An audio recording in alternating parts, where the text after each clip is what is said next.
E aí, caro ouvinte, como anda a saúde na sua cidade, no seu bairro? Tá fácil marcar consulta no posto de saúde? O SAMU tá tendo ambulância para atender a demanda? Como que andam as filas nas UPAs, nos hospitais? Tá fácil ou tá difícil? Pelos vídeos que têm circulado na internet de gente insatisfeita depredando UPAs e unidades básicas de saúde, acho que tá meio difícil de conseguir um atendimento digno, né? Não só de conseguir um atendimento digno enquanto paciente, mas conseguir fornecer esse atendimento digno enquanto profissional da saúde, né? Trabalho cada vez mais precarizado, sem recursos, sem materiais, com baixos salários, atrasos de pagamentos e sem nenhum direito. A saúde não vai bem para quase ninguém. Não vai bem para o paciente, não vai bem para o funcionário, ou seja, não vai bem para o trabalhador.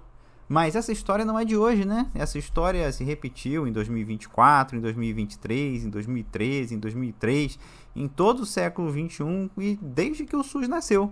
Ué, então o SUS nasceu subfinanciado? Pois é, não só subfinanciado desde o nascimento, como continuamente desfinanciado, com ataques cada vez mais violentos a partir de 2016.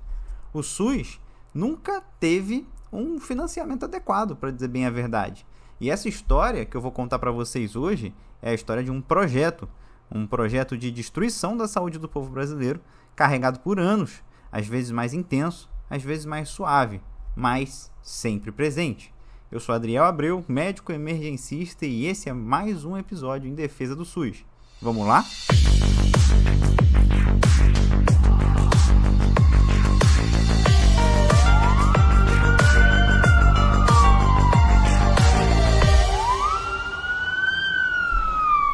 Para entender um pouco melhor como funciona o financiamento do SUS, a gente precisa entender como ele foi idealizado no começo. No podcast existe um episódio chamado Eu Defendo o SUS, o que tínhamos antes do SUS. Nele eu explico um pouco sobre como o SUS surge a partir do INAMPS, e o INAMPS era um serviço de saúde pública apenas para quem tinha carteira assinada, lá na época da ditadura militar, e não estava ligado ao Ministério da Saúde. O INAMPS era basicamente uma rede hospitalar para atendimento médico e alguns serviços ambulatoriais. Porém, apesar de ser um atendimento público, ele não era fornecido só pelo setor público. Hospitais e clínicas privadas eram contratados pelo governo federal para fornecer esse atendimento, já que a rede pública não tinha infraestrutura suficiente para atender a população. Ou seja, não tinha hospitais e clínicas públicas o suficiente. Então, era como se o governo contratasse, por exemplo, o Einstein ou o Sírio-Libanês ou alguma Santa Casa para fazer esse atendimento público. 70% do atendimento do INAMPS era feito através dessas, digamos, parcerias público-privadas. Só que tem uma diferença fundamental entre o INAMPS e o SUS. O INAMPS nunca teve a universalidade como premissa, ou seja, ele não era universal. Não era todo mundo que tinha acesso a ele. Eram só os trabalhadores de carteira assinada, que eram poucos. Então, a partir do momento que se lutou e conseguiu criar o SUS, você concorda comigo que o SUS já nasce com uma deficiência de infraestrutura? Uma deficiência de hospitais, postos de saúde, ambulatórios especializados e o que mais você imaginar? O SUS absorveu o INAMPS. Só que o INAMPS, por si só, já era deficitário e ele nem era universal. Não era para todo mundo. Eu repito, 70% do serviço prestado pelo INAMPS era através de convênios com a rede privada. Esses convênios, inclusive, desviaram muito dinheiro público para as mãos e bolsos de entes privados, os mercadores da saúde. Isso nos leva à Constituição de 88 e à Lei Orgânica da Saúde de 1990. As leis que criaram o SUS também estabeleceram que a saúde é livre à iniciativa privada. Mas nas faculdades de saúde, a gente escuta muito a história de que a rede particular é complementar ao SUS.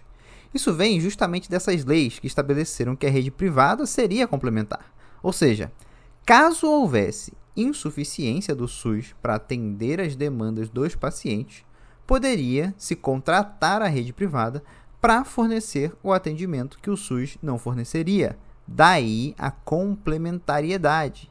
E essa contratação da rede privada deveria ser feita privilegiando entidades sem fins lucrativos. Só que hoje está mais que na cara que não é nem um pouco complementar, né? Na melhor das hipóteses, a rede privada é concorrente do SUS, e na hipótese mais realista, ela é predadora e usurpadora do SUS. Então, a gente está com essa situação. O SUS nasce já deficitário, pois veio de um INAMPS que não tinha uma rede pública estruturada. Nem o conceito de rede de saúde existia direito, ou seja, uma interligação entre os diferentes níveis de atendimento e os diferentes serviços. Tudo isso precisaria ser criado. Você concorda comigo então, caro ouvinte, que o SUS precisaria de um investimento gigantesco para construir essa estrutura necessária? Por exemplo, antes do SUS, não existiam clínicas públicas de hemodiálise na região Nordeste. Estou falando de uma região inteira.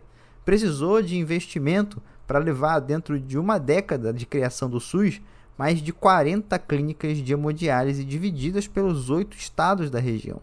Então, estamos de acordo que o investimento público é necessário, certo? Só que junto com a criação do SUS, veio algo novo também na política brasileira, a ideologia neoliberal. Nosso primeiro presidente eleito foi o Fernando Collor de Mello, lembra dele? Eleito com muito apoio da grande mídia e com aquele discurso de caçar os marajás, os funcionários públicos malvadões que inchavam o tamanho do Estado. Não trabalhavam, eram corruptos e desviavam dinheiro público. É fato que até hoje temos uma casta de elite no funcionalismo público, que ganha super salários, incluindo nossos próprios parlamentares, que aumentam o próprio salário, juízes e desembargadores.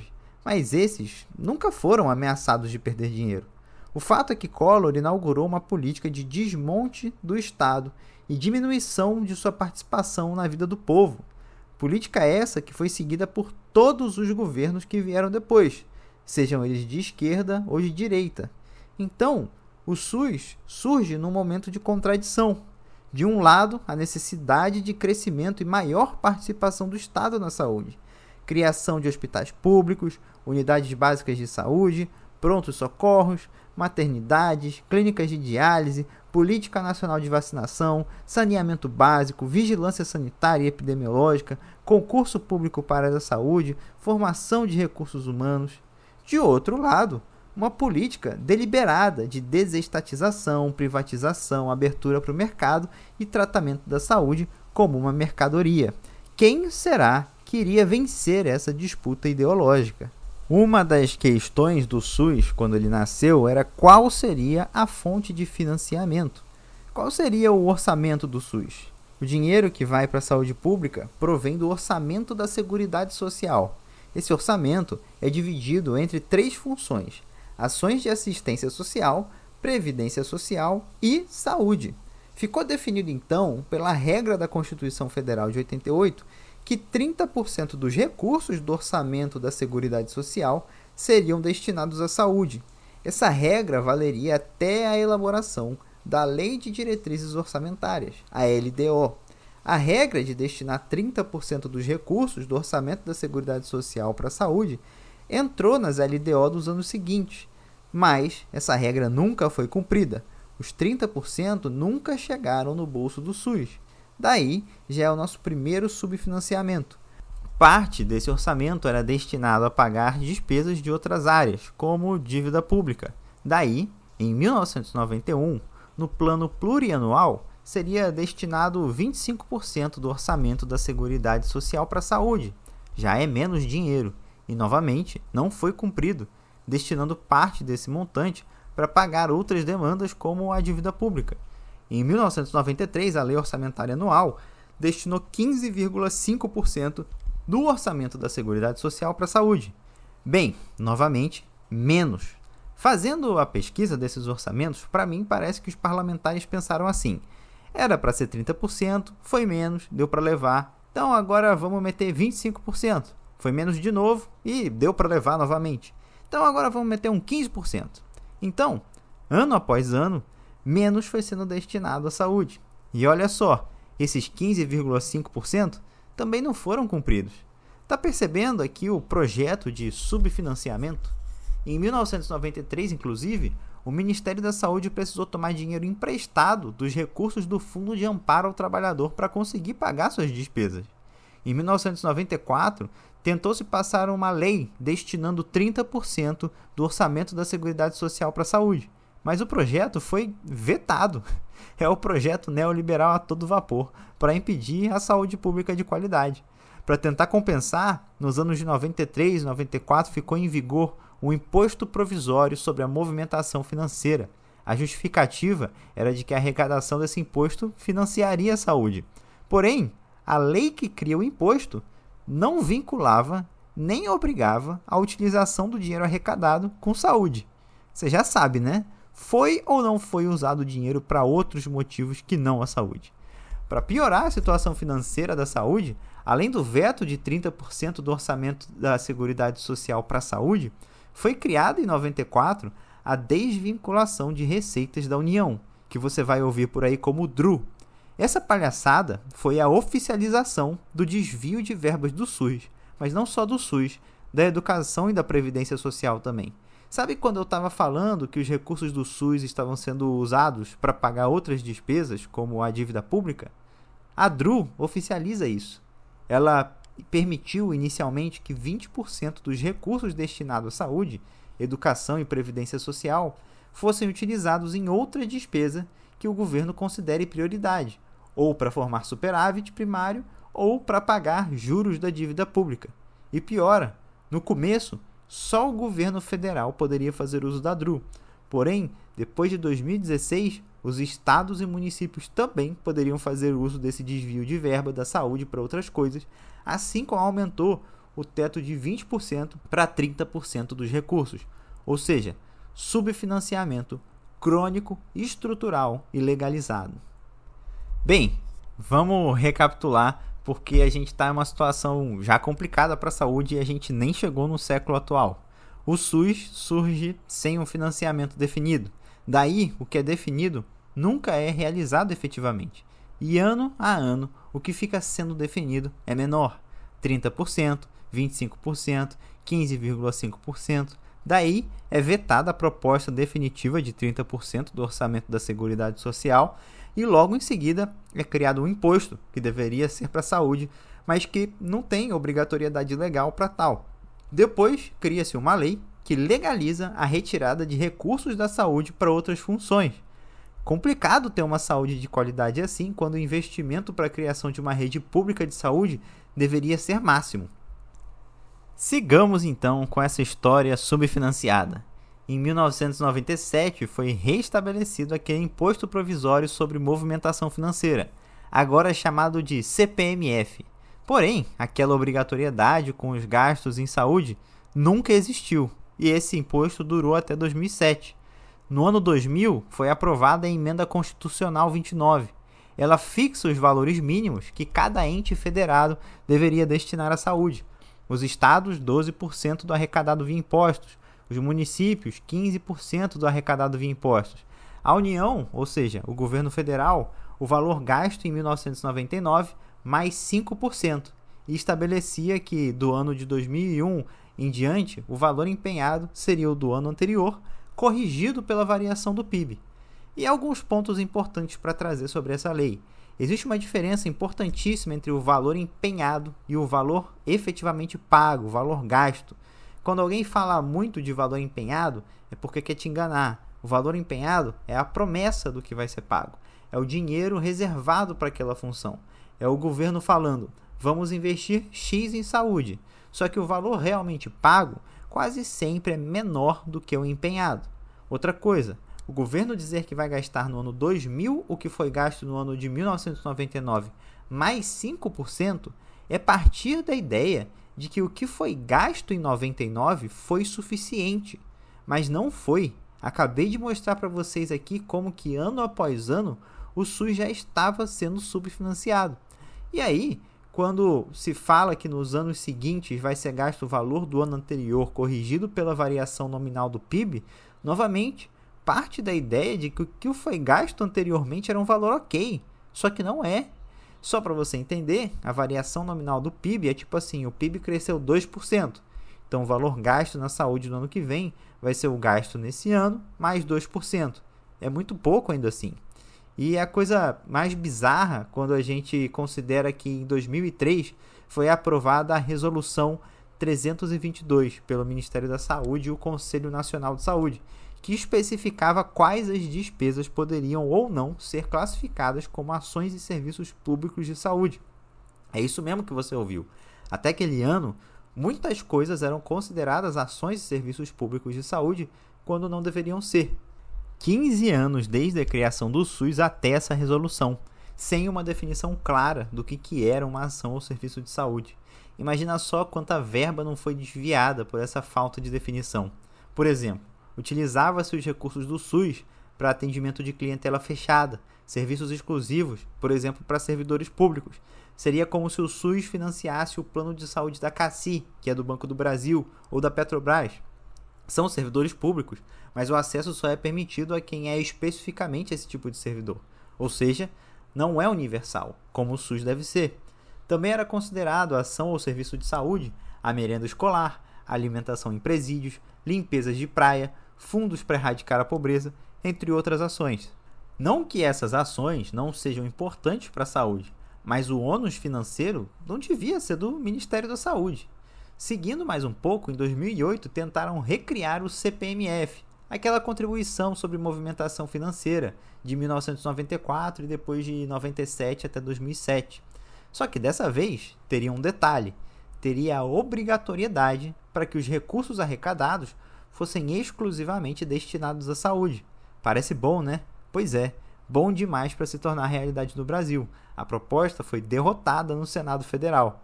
É óbvio, né, gente? Se for para fortalecer o SUS, não vai passar. Chegamos então ao fatídico ano de 2013. E aqui vamos falar um pouco sobre participação popular. Vivemos numa democracia, certo? Democracia subentende a participação do povo. Pode ser de forma indireta, com a gente elegendo nossos representantes que vão legislar por nós, e pode ser de forma direta. Mas a real é que a democracia brasileira não gosta muito dessa parte direta não, sabe? Nosso país tem 3 medidas de participação popular.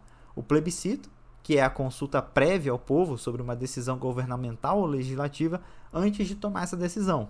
Um exemplo disso foi em 2011, quando houve um plebiscito sobre a divisão do estado do Pará em Pará e Carajás. O referendo é uma consulta popular para ratificar ou rejeitar uma lei ou ato do governo que já foi aprovado. A última vez que foi utilizado foi em 2005, sobre o desarmamento e a proibição de venda de armas de fogo. E por fim, temos a Lei de Iniciativa Popular, ou Proposta de Lei Popular, conhecidas como PLP. O Brasil teve 2 PLP que se tornaram efetivamente lei. A Lei Ficha Limpa, de 2010, que hoje está sob ataque, porque será, né? E a Lei de Acesso à Informação, de 2011.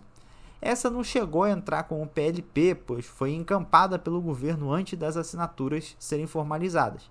Isso mesmo, assinaturas.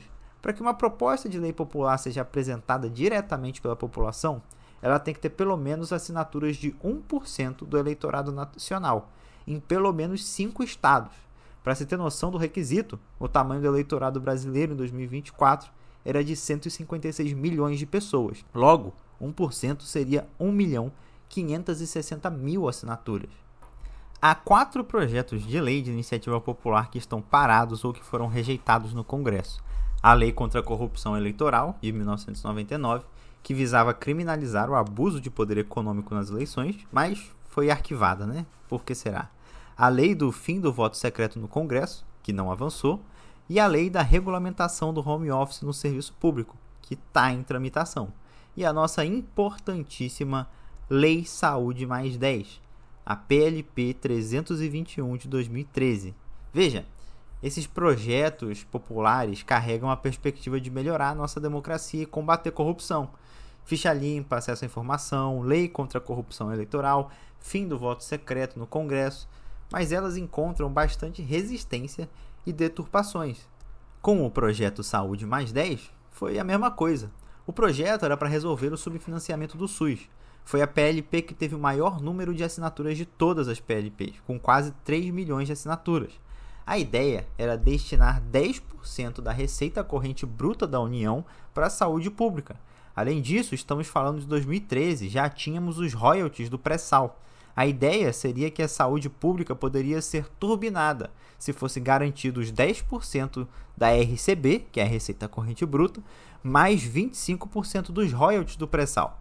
Como essa proposta de lei era muito popular e a sociedade, contando com o Conselho Nacional de Saúde, a Conferência Nacional de Saúde, o CFM e a Abrasco, e como você já deve ter entendido que o subfinanciamento do SUS é um projeto nacional, o governo e os parlamentares precisavam fazer algo para desidratar a PLP. Foi aí que foi apresentada a PEC 359, que virou a Emenda Constitucional 86, que enterrou de vez o projeto Saúde mais 10. A Emenda Constitucional 86 de 2015 determinou que o repasse da União para a saúde seria de 13,2% da receita corrente líquida em 2016. Receita corrente líquida também chamada de RCL. 13,7% da RCL em 2017, 14,1% em 2018, 14,5% em 2019 e 15% em 2020, sendo mantido esse patamar de 15% para sempre, ou até uma nova lei. E agora é a hora de você pegar o esquema. A receita corrente bruta, RCB, é maior do que a receita corrente líquida, RCL. Em 2016, 10% da RCB, que era a proposta do projeto Saúde mais 10, equivaleria a 18,7% da RCL. Essa proposta que foi aprovada da Emenda Constitucional 86 equivaleu a quase 50 bilhões de reais a menos que a proposta da Saúde mais 10 em 2016. E mais, o projeto da Emenda Constitucional 86 que foi aprovado já inclui no orçamento os royalties do pré-sal. Só para deixar as coisas em números palpáveis, a RCB da União em 2016 foi de 1.860 bilhões de reais. A RCL foi de 1.234 bilhões de reais. O percentual mínimo para a saúde era, por lei, 13,2% da RCL, ou seja, 164,1 bilhão de reais. O orçamento executado pelo Ministério da Saúde naquele ano foi de 113,7 bilhões. Lembra que eu falei que tem uma diferença entre o valor empenhado e o valor efetivamente pago? Ou seja, o orçamento executado foi 70% do mínimo, foi 9,21% da RCL. Se tivéssemos os 10% da RCB, o valor empenhado seria pelo menos 186 bilhões, aqueles 50 bilhões a mais. É subfinanciamento, crônico, estrutural e legalizado. Deveria ser crime. Chegamos então ao fatídico ano de 2016. Comentei no começo do episódio que o SUS surge ao mesmo tempo que a instalação do neoliberalismo no Brasil. Essa ideia de Estado mínimo, corte de gastos, austeridade fiscal, nada disso em prol do povo, apenas em prol do Deus mercado e da iniciativa privada. Por isso, as iniciativas estatais precisam ser desidratadas. Onde o Estado é fraco, a iniciativa privada cria mercados e rende lucros. Por isso, a Vale foi privatizada. Por isso, a Petrobras está sendo gradualmente privatizada. Por isso, querem privatizar os Correios. Por isso, os trens e metrôs são privatizados. Por isso, a Sabesp e outras companhias de água e esgoto em todo o Brasil estão sendo privatizadas. E por isso, o SUS é subfinanciado, para que as pessoas busquem o serviço privado. Se o SUS fosse forte, bem estruturado, com infraestrutura, recursos humanos, insumos, para que você ia querer pagar caro num plano privado? Em 2016, tivemos um novo marco da austeridade fiscal e do desmonte do Estado. Foi aprovada a Emenda Constitucional 95, o famoso teto de gastos. O teto congelou os gastos do governo federal com a saúde e educação, que deveriam permanecer os mesmos por 20 anos, corrigidos apenas pela inflação. Tudo isso com a DRU rolando, sendo aumentado o valor da desvinculação para 30% e os estados e municípios também podendo fazer o uso da desvinculação de receitas da saúde e da educação. E partindo também do ponto de que o orçamento da saúde já era suficiente, só que estava se congelando um orçamento insuficiente. E sem considerar uma série de coisas, né? O crescimento e envelhecimento da população, por exemplo, demandam uma ampliação dos serviços da saúde para tratar as doenças crônicas não transmissíveis. Além do que, esse congelamento de gastos impede, por exemplo, o desenvolvimento, a ampliação e o preparo do sistema de saúde para possíveis catástrofes sanitárias, seja uma pandemia de Covid, seja uma epidemia de dengue, seja uma catástrofe climática no Rio Grande do Sul, ou seja o perigo iminente de uma pandemia de gripe aviária. Esse congelamento desconsidera também que novas tecnologias são introduzidas e que o desenvolvimento é feito com investimento público para manter o país atualizado e entregando saúde. Se o gasto público com educação e saúde estão congelados no tempo, é como se a parte pública do país estivesse parada no tempo. Isso cria um abismo entre a capacidade tecnológica do setor privado e do setor público. De propósito, o setor privado vai ser mais atrativo ainda, mais tecnológico, e a percepção da população da ineficácia e atraso do SUS só vai aumentar. E depois desses 20 anos, vai haver investimento maciço no setor público para cobrir o atraso? Vai ser investido 10 trilhões de reais na saúde para corrigir esse atraso? Como você deve ter percebido até aqui, provavelmente não. E o teto de gastos ainda vedava a abertura de crédito suplementar ou especial para ampliar gastos, além de revogar a própria Emenda Constitucional 86, aquela que veio para desidratar o Projeto Popular de Saúde mais 10.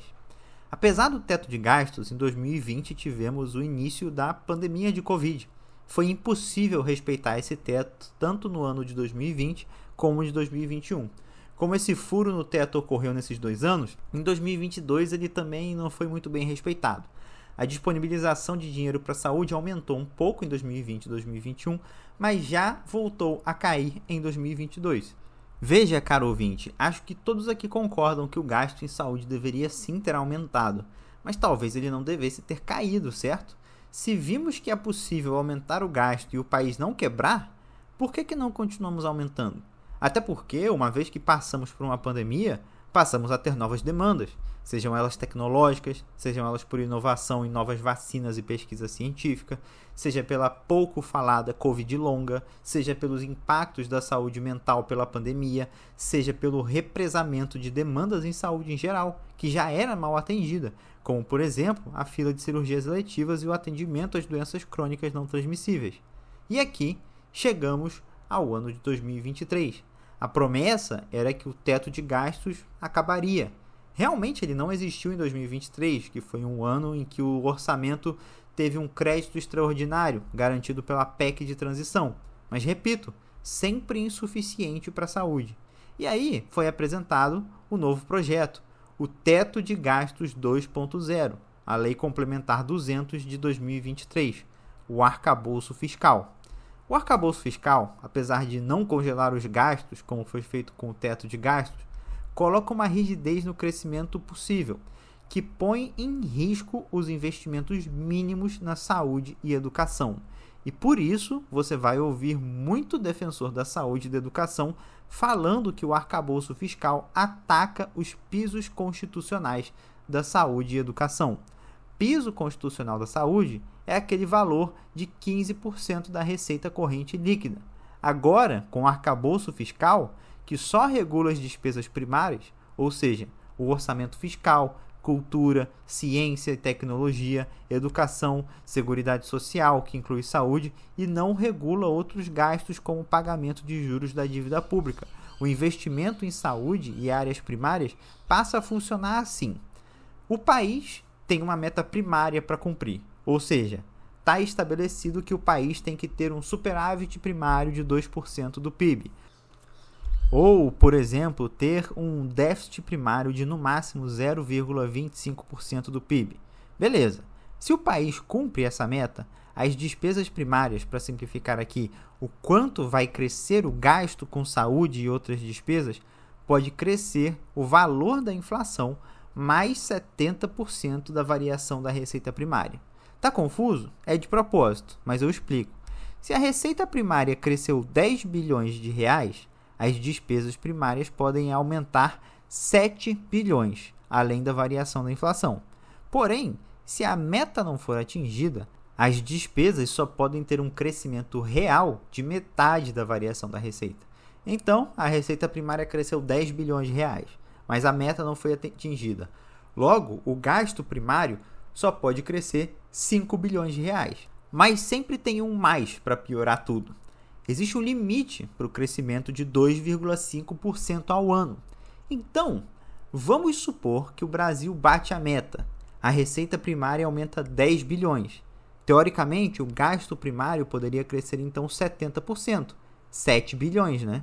Só que esses 7 bilhões, se eles representarem um valor de 5% de crescimento, não pode, pois a lei só permite que, de um ano para o outro, o crescimento máximo das despesas primárias seja de 2,5%. Entende aqui que tem duas travas? O gasto primário pode crescer 70% do que a receita primária cresceu de um ano para o outro se a meta for atingida. Essa é a primeira trava. Mas esse crescimento de 70% só pode acontecer até um teto de 2,5% de um ano para o outro. Essa é a segunda trava. Deixa eu tentar exemplificar melhor. Vamos supor que o gasto primário no ano de 2028 foi de 100 bilhões de reais. Atingimos a meta aleatória que o governo estipulou. A receita primária cresceu 10 bilhões de reais. Logo, poderíamos crescer o gasto primário em 7 bilhões, pois ele é 70% do que a receita cresceu. Só que não pode, porque 7 bilhões é 7% de 100 bilhões. Então, mesmo atingindo a meta, a gente só poderia crescer o gasto primário em 2,5% no máximo. Significa que, de um ano para o outro, dando tudo certo, a gente só poderia crescer o gasto primário em 2,5 bilhões de reais nesse exemplo. Ficou mais fácil de entender? Então se segura, porque piora. A gente tem um piso constitucional da saúde determinado pela Constituição que é de 15% da receita corrente líquida. A União tem que destinar 15% da receita corrente líquida para a saúde todo ano. Então, se a receita corrente líquida aumenta de um ano para o outro 10 bilhões de reais, obrigatoriamente 1,5 bilhão devem ser destinados à saúde. Só que tem um detalhe: o piso constitucional da educação é 18% da receita corrente líquida. Isso significa que 1,8 bilhões a mais deveriam ir para a educação. Mas, se você fizer as contas, 1,8 bilhão mais 1,5 bilhão dá 3,3 bilhões de reais nesse exemplo que a gente está trabalhando. Isso significa que estaríamos aumentando, somado o gasto primário em educação e saúde, em 3,3% do aumento da receita. Só que lembra, o arcabouço fiscal limita o crescimento dos gastos com receitas primárias em 2,5%. Logo, o que você pode compreender disso é que o arcabouço fiscal é incompatível com os pisos constitucionais da saúde e educação. Não à toa você vai ver várias notícias mostrando que o governo tem planos para flexibilizar, entre aspas, os pisos da saúde e educação, para que eles caibam no arcabouço, ao invés de acabar com o arcabouço. E é importante eu ressaltar aqui que estamos falando de despesas primárias, ou seja, além de educação e saúde, estamos falando de ciência e tecnologia, esporte, cultura, lazer, entre muitas outras funções. Então, se só a educação e saúde já estão comendo todo o crescimento permitido pelo arcabouço fiscal, as outras despesas primárias ou são congeladas ou até reduzidas. Subfinanciamento crônico, estrutural e legalizado. Mas chega de falar de lei, vamos falar um pouco de números. Acho que assim fica mais fácil entender o buraco que a gente está metido.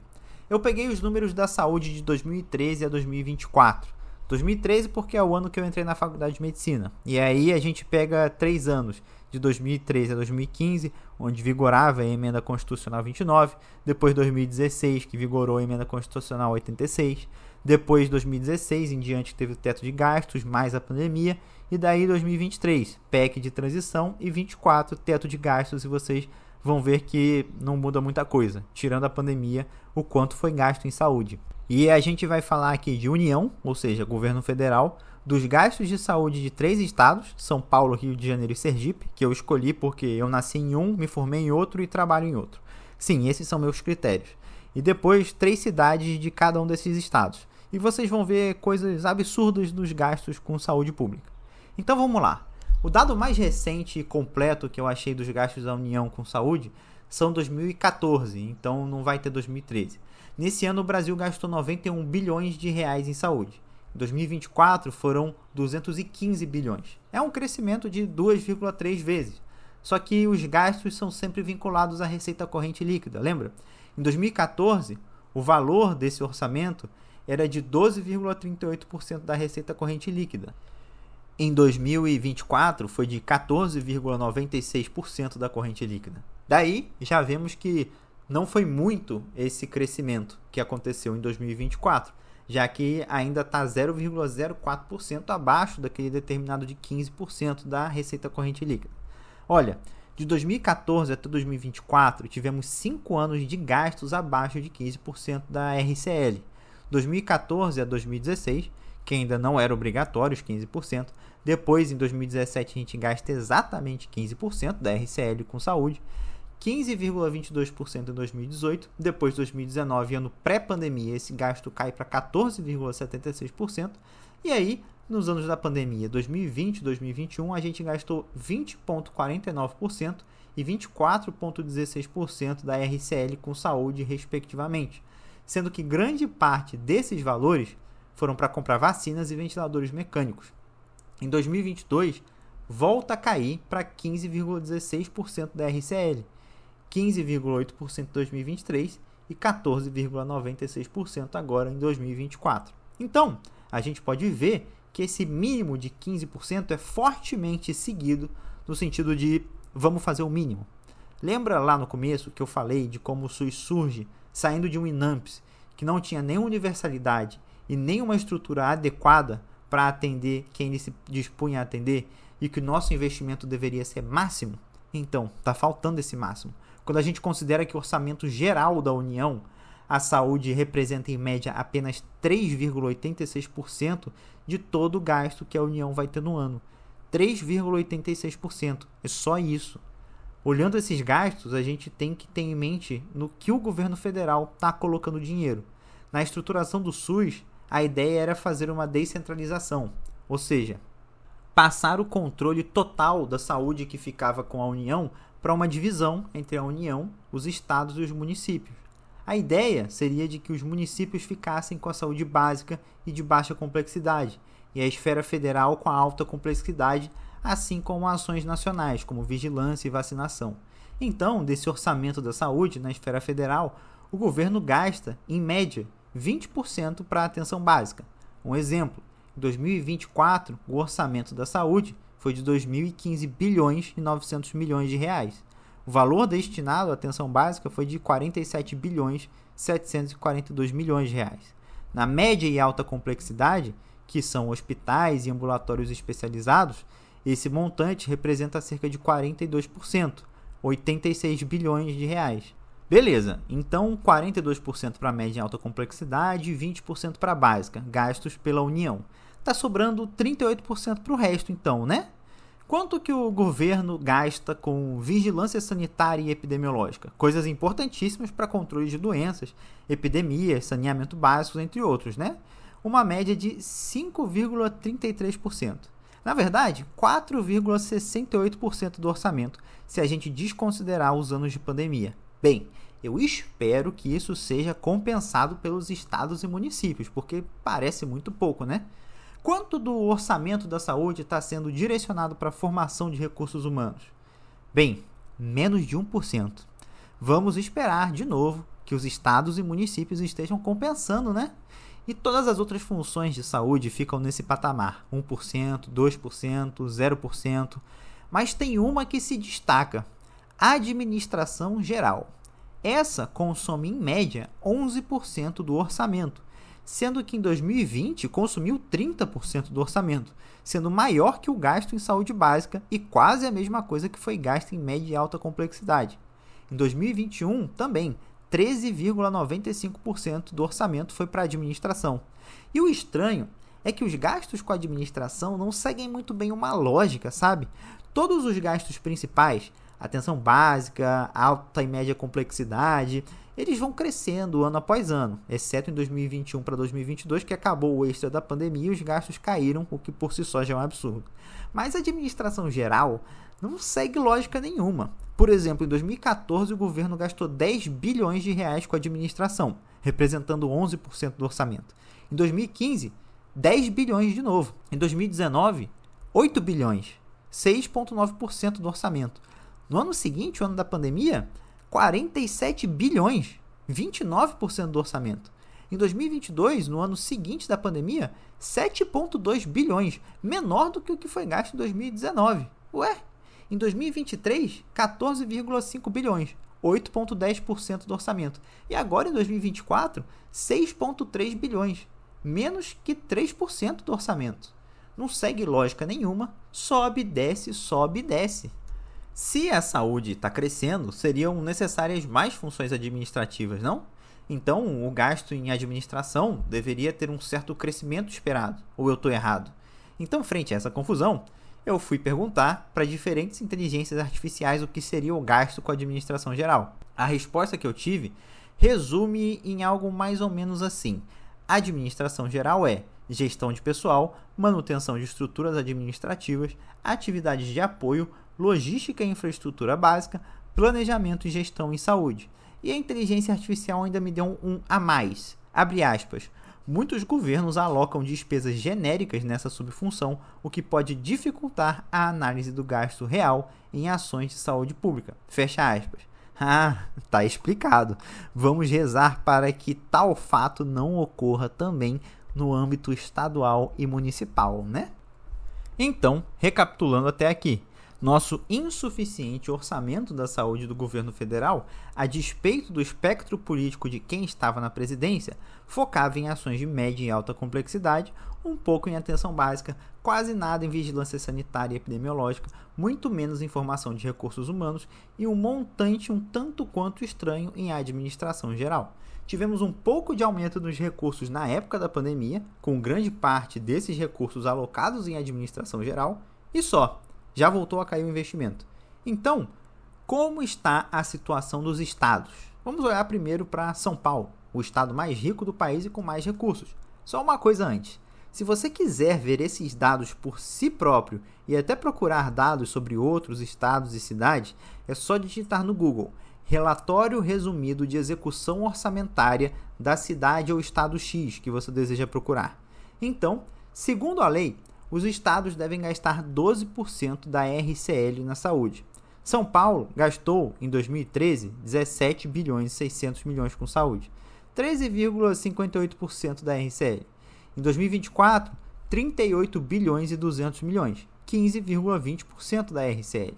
Até aqui tudo bem, está dentro dos valores mínimos, mas eu queria lembrar que esse mínimo não é suficiente.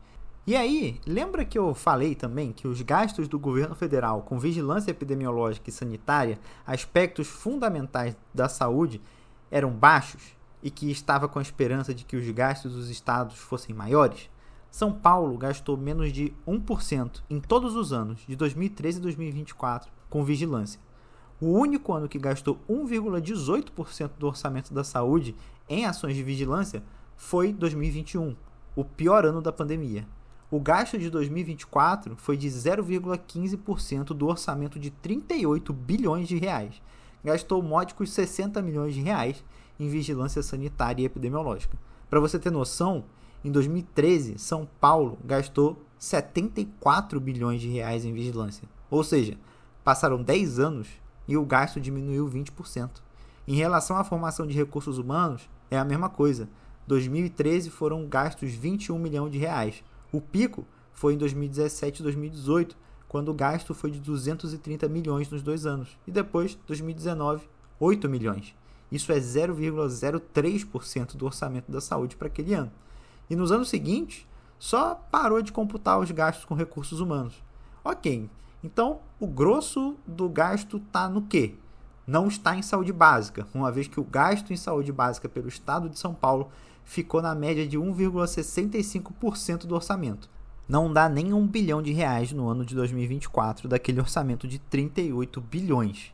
O grosso mesmo está na média e alta complexidade, uma média de 84% do orçamento. Daquela parte de administração geral, é a mesma história, varia muito. O gasto em 2013 foi de 733 milhões. Subiu, desceu, subiu, desceu. Em 2024 foi 1 bilhão e 100 milhões de reais, mais do que o gasto com atenção básica.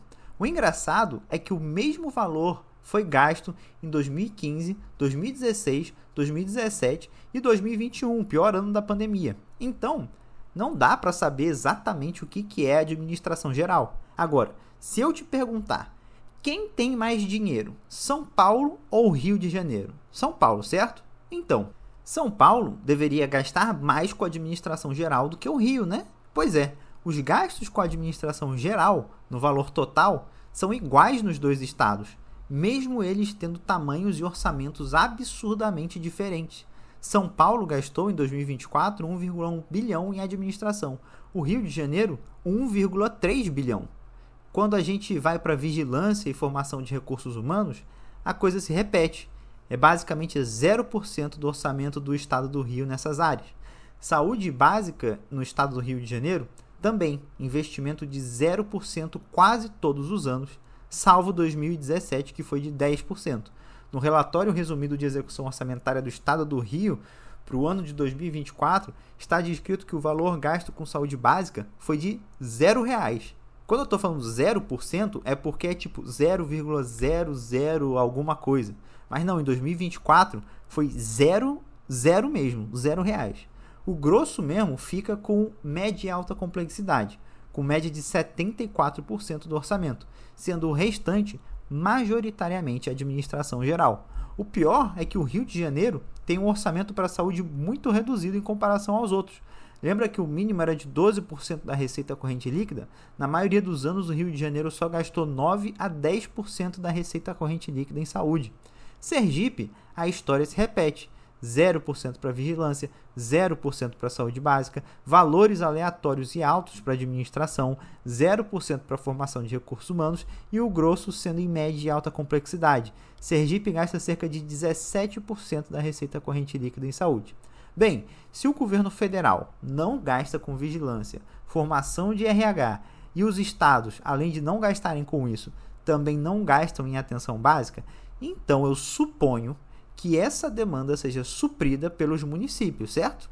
Bem, de maneira geral, a saúde, que os municípios deveriam destinar 15% da receita corrente líquida, recebe muito mais. Nenhuma cidade que eu avaliei gasta com saúde abaixo do mínimo.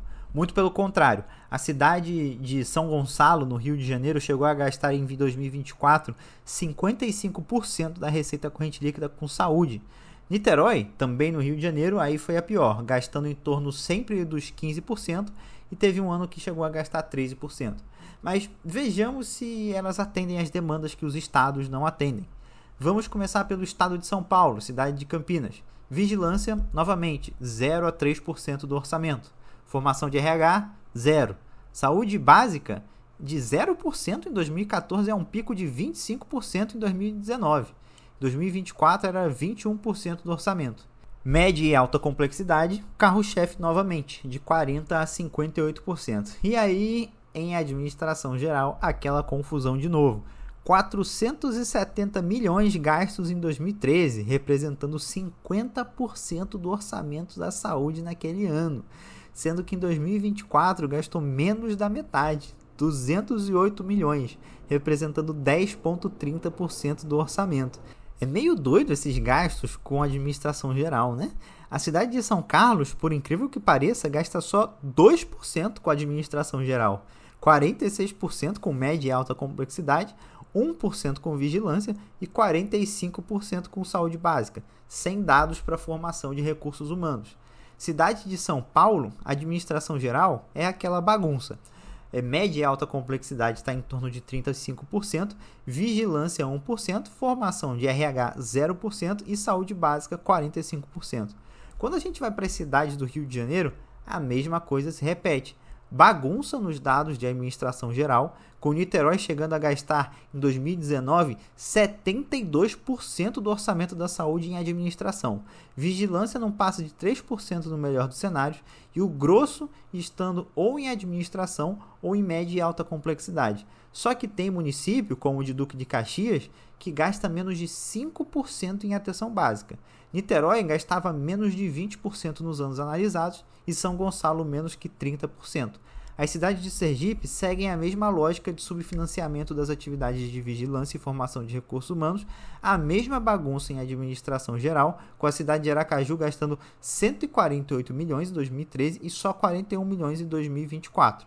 A única diferença de Sergipe é que as cidades do interior realmente gastam menos com média e alta complexidade e gastam mais com saúde básica. A cidade de Lagarto, por exemplo, gastou 23% do orçamento com média e alta complexidade e 46% com saúde básica. Itabaiana gastou 38% com média e alta complexidade e 38% com básica. Aracaju que destoou com 61% em média e alta complexidade e 26% na básica. O que é estranho levando em consideração que os grandes hospitais de Aracaju são ou do estado ou são federais. Vamos dar uma pausa nos números. O que eu quis mostrar aqui para vocês com todos esses dados é o seguinte: existe um gravíssimo problema de subfinanciamento desde o começo do SUS.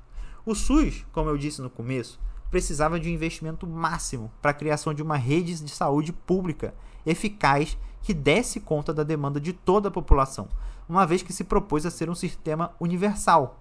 Só que esse investimento máximo, ele nunca veio. Pelo contrário, foi se dando o mínimo, e mesmo o mínimo foi sendo rebaixado e cortado. E o SUS foi fundado também num conceito de saúde ampliada. Saúde não é só ter acesso ao médico e ao hospital. É a saúde básica bem feita, é o cuidado multiprofissional, é ter lazer, é ter opções de vivência. Entre outras coisas também, é vigilância sanitária e epidemiológica, é a formação de recursos humanos. Mas como deu para ver com os dados, nem a União, nem os estados, nem os municípios investem em vigilância ou informação de RH. Ao mesmo tempo, há um gasto incongruente com funções administrativas que não são bem definidas, não tem muita transparência. O foco das três esferas, em maior ou menor grau, é média e alta complexidade, ou seja, hospitais e ambulatórios especializados. Mas ao mesmo tempo que esse gasto é o carro-chefe, não parece que estamos cada vez mais bem servidos de hospitais e clínicas públicas, não é mesmo? Isso porque o orçamento ele é insuficiente para a expansão do serviço. Ele é, no máximo, suficiente para a manutenção precária daquilo que já existe. Quando a gente olha para a saúde básica, o dado é assustador. Todo mundo investe pouco na saúde básica e o peso maior cai sobre o ente com menor poder financeiro, os municípios. Não dá para criar uma rede básica de saúde assim. É óbvio que vai faltar posto de saúde suficiente. É óbvio que o posto de saúde não vai ter médicos e equipe multiprofissional. É óbvio que a manutenção da infraestrutura vai ser ruim. E principalmente, é óbvio que não vai ter concurso público para nada. Junta isso com a seguinte informação. No ano 2000, o governo FHC passou a Lei de Responsabilidade Fiscal, LRF. Ela impõe limites aos gastos do Estado nas três esferas: União, Estados e municípios. Uma limitação importante que gera esvaziamento do serviço público. Lembra da lógica neoliberal? Ela determina que a União só pode gastar 50% da RCL com pessoal, com funcionário público, com o médico do posto, com a enfermeira, com assistente social, com fisioterapeuta, psicólogo, administrativo, por aí vai. Também determina que os estados e municípios só podem gastar 60% da RCL nessa mesma toada. Se ultrapassar esse limite, ficam proibidos de conceder aumentos salariais, criar novos cargos ou fazer novas contratações. É por isso que falta funcionário. É um projeto, desde a redemocratização, para deixar o Estado mínimo e para que você procure atendimento no privado. Além disso, vale reconsiderar o conceito de responsabilidade fiscal. É responsável gastar 0% de recursos com vigilância sanitária e epidemiológica? É responsável gastar 0% com formação de recursos humanos? É responsável gastar valores aleatórios com a administração geral? É responsável ter um orçamento insuficiente para a saúde pública, que não consegue atender às demandas básicas da população e, como consequência, as pessoas adoecem e morrem por conta disso? Esse episódio já está ficando muito longo, mas eu quero falar mais uma coisa. Considerando os gastos com saúde em valores de PIB, somando o que a União gasta, o que os estados gastam e o que os municípios gastam, a gente tem em média que o gasto com saúde pública é de cerca de 3 a 4% do PIB. É muito pouco considerando que a gente tem um sistema universal e que a média de gasto com saúde de países que têm sistemas universais de saúde é de 9%. Sendo que existe uma outra parte do gasto com saúde, que é o gasto com saúde privada. Esse gasto varia no Brasil em torno de 6 a 5% do PIB. Como que pode um país com um sistema público universal gastar mais com saúde privada do que com saúde pública? Em 2019, o Brasil teve 40,9% do gasto total com saúde proveniente do governo, ou seja, menos da metade do gasto brasileiro com saúde foi com saúde pública e representou 3,9% do PIB.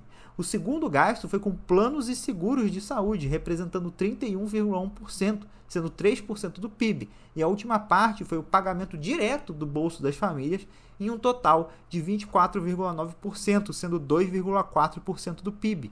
Ou seja, se a gente junta o pagamento direto e os gastos com planos de saúde, dá 56%. Repito, em um país que tem um sistema universal de saúde, a gente está gastando mais com saúde privada do que com pública. A gente está falando de um valor da ordem de 400 bilhões de reais em 2019 que foi gasto com a saúde privada. 400 bilhões que fazem falta no bolso do trabalhador. 400 bilhões que fortalecem a rede privada e o poder econômico e político dos mercadores da saúde. 400 bilhões que poderiam ser direcionados para fortalecimento do SUS. Até os Estados Unidos gastam mais do PIB com saúde pública do que o Brasil. E aqui eu chego na conclusão do episódio. Espero que você tenha conseguido perceber que temos um projeto em andamento no país de destruição do SUS desde a sua fundação.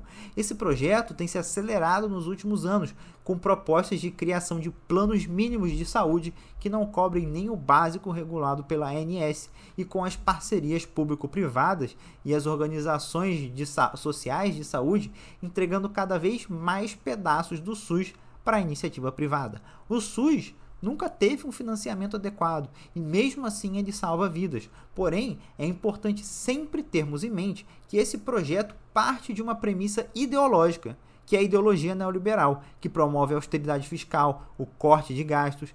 Teoricamente, a austeridade fiscal é uma ideia de tratamento das contas públicas como se fosse a de uma família.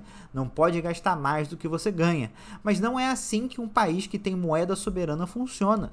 Na prática, a austeridade fiscal se traduz tão somente em corte de gastos que esvazia o papel e a presença do Estado na vida pública.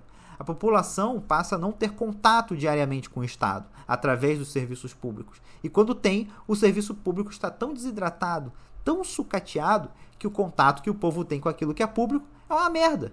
Logo, a única conclusão que dá para tirar de tudo isso é que o público é ruim e só o privado presta. É assim que se apoia a privatização. É assim que se apoia a PPP. É assim que o SUS acaba. A teoria que sustenta a austeridade fiscal diz que o corte de despesas pelo Estado levaria ao crescimento da economia porque os empresários investiriam mais no país. É literalmente contar com a boa-fé de bilionário que só tem compromisso com o lucro próprio. Eu disse isso no primeiro episódio da série. O SUS baliza o preço dos serviços privados. Quanto pior for o SUS, pior vai ser a qualidade do serviço privado que vão te oferecer, porque você não tem escolha. Sua única escolha vai ser entre o SUS merda ou o privado menos merda. E se quiser o privado premium, vai sair muito mais caro. Por outro lado, se o SUS for excelente, muito bom, para que você vai querer pagar por um serviço privado caro? Mas existe solução. A solução é ampliar gastos. É o que todo país que se desenvolveu fez e faz. É o que os países europeus fizeram, é o que o Japão e a Coreia do Sul fizeram, é o que os Estados Unidos fez, é o que os países nórdicos fizeram, é o que a China e o Vietnã estão fazendo, é o que a Índia e a Rússia e o Irã estão fazendo. Não tem essa maluquice de teto de gastos e arcabouço fiscal. Sabe quando a saúde nos países europeus começou a entrar em crise? Quando que o NHS do Reino Unido começou a piorar brutalmente? Depois que os países começaram a adotar medidas de austeridade fiscal. A outra opção é o crescimento com déficit controlado e metas a serem atingidas. Não é colocar um valor aleatório no orçamento. É meta. Por exemplo, queremos que as cidades tenham X unidades básicas de saúde para cada 100 mil habitantes dentro de 10 anos. Vai atrás da meta. Queremos que tenhamos X máquinas de cateterismo para cada 100 mil habitantes em 5 anos. Queremos que 100% da população tenha acesso a água potável e saneamento básico dentro de 15 anos. Daí se estabelece quanto precisa ser gasto.